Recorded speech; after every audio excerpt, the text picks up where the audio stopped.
Well, it's the MV Agusta Dragster ride experience today, and I thought I'd head on down there on my Benelli and see if I could get a ride on the Dragster America RR. It's been raining, so I'm running a little bit late. The event was meant to start at 10 a.m. and it's just after 11, but the rain's eased, and I thought I'd just give it a shot, and if the rain holds off, I might make it all the way there and get a ride on something. Hopefully the America RR, which is a really nice limited edition model, one of 200, and I heard they had one as a demo today. So we'll just get on, and I'll see you at the site, so you don't have to sit through the whole journey there.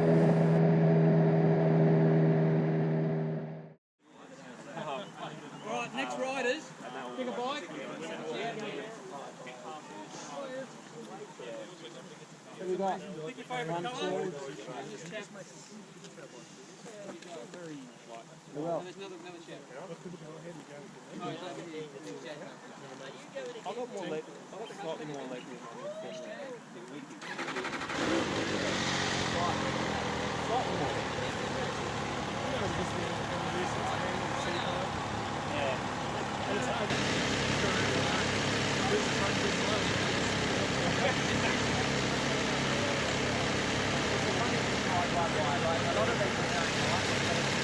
Probably now John's going to be leading. Dean will be the tail rider over there. Just through Jumping Creek Road, it's still a bit damp, the boys reckon. It's a bit sort of shitty on the road. Once you get clear of that, out on the back area, there's two big long rectangle to go around, basically. We'll be able to give it the berries. But just John will set the pace. Yep. So just be careful. You know, if he's setting the pace, it'll be too fast. That's right.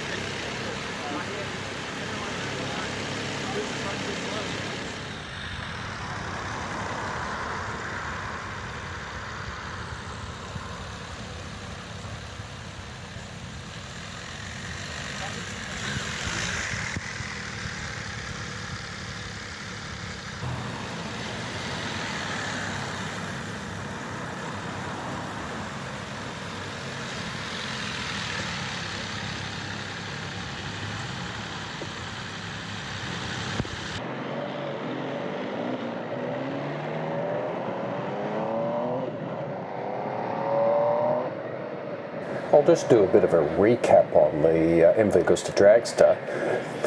I've done a full review of the Dragster some time back, and I'll put the link to that in the description below. But briefly, it's a 3-cylinder water-cooled double overhead cam engine of 798 cc's, 4-valve heads obviously, fuel injected with a fly-by-wire system. Has a compression ratio of 13.3 to 1 and puts out around 140 horsepower, just over 12,000 RPM, which is just a few horsepower shy of my Benelli 1130 TNT, which puts out around the same horsepower. I assume that those figures are at the crank. Maximum torque on the Dragster is around 87 Newton meters at just over 10,000 RPM. Now it runs a 6-speed gearbox, has 4 engine modes, probably the typical normal, sport, rain, and there's probably a track mode of some description in there.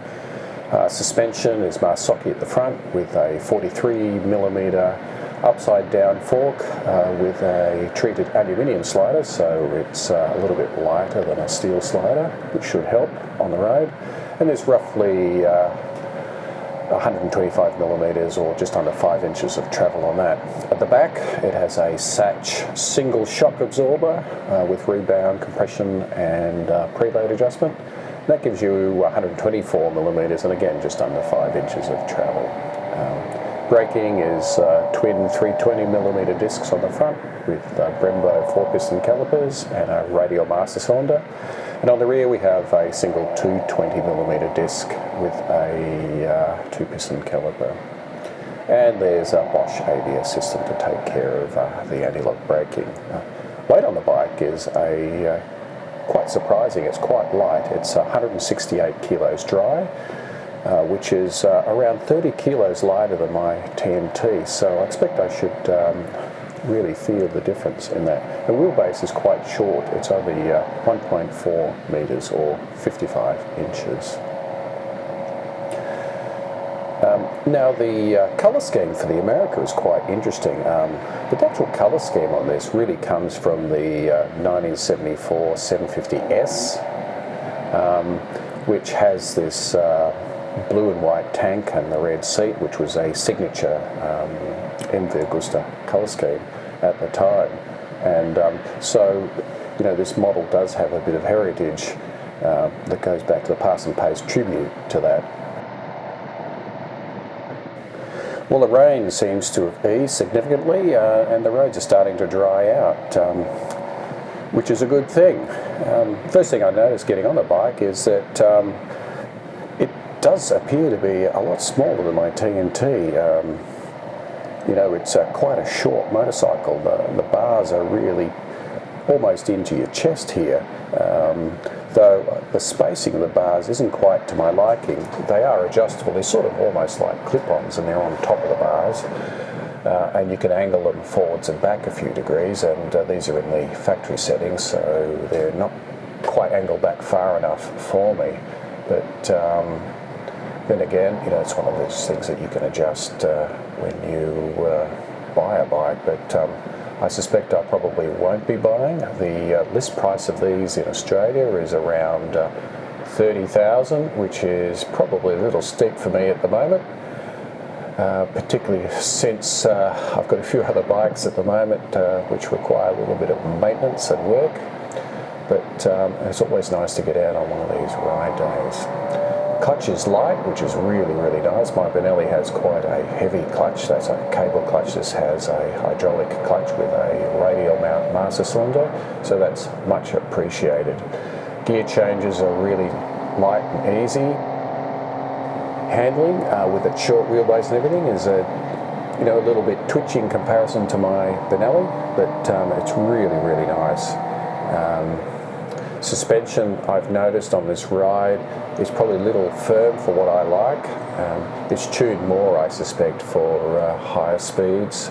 The real disadvantage of bikes like this is that you really can't get the most out of them on the road. I mean, they've evolved to such a point where really you can only appreciate them from a performance, braking and handling point of view on a track these days.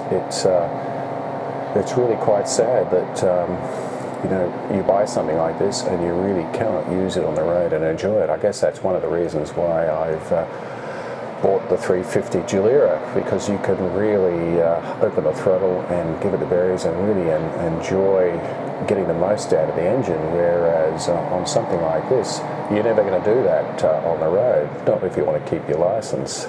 It certainly would be very easy to lose your license on this bike. But my overall impression would have to be this is just one fabulous motorcycle. You know, I'd own one of these in a flash if I could afford it or justify it. I mean, this is really one of the finest motorcycles that MV have come out with. You know, everything about it is great. You know, the throttle is light, clutch is light, gear changes are seamless, and the quick shifter is just really fantastic. The only area where the quick shifter is probably a little bit limiting is at lower RPMs. The down changes aren't quite as clean as doing them manually with the clutch, but that's not sort of the area where you'd be using a quick shifter most of the time anyway. Really the quick shifter is for when you want to hustle a bike along, going through corners, and you really don't want to bother with doing gear changes. You know, it just really does give you that little bit of edge of getting onto the gas coming out of a corner or going down gears going into a corner. You can concentrate on your braking rather than having to worry about the clutch. Overall, this has been a pretty fantastic experience. Again, you know, if you're interested in watching a review of the Dragster RR, I've put the link down below for the full review, and I'll catch you next time.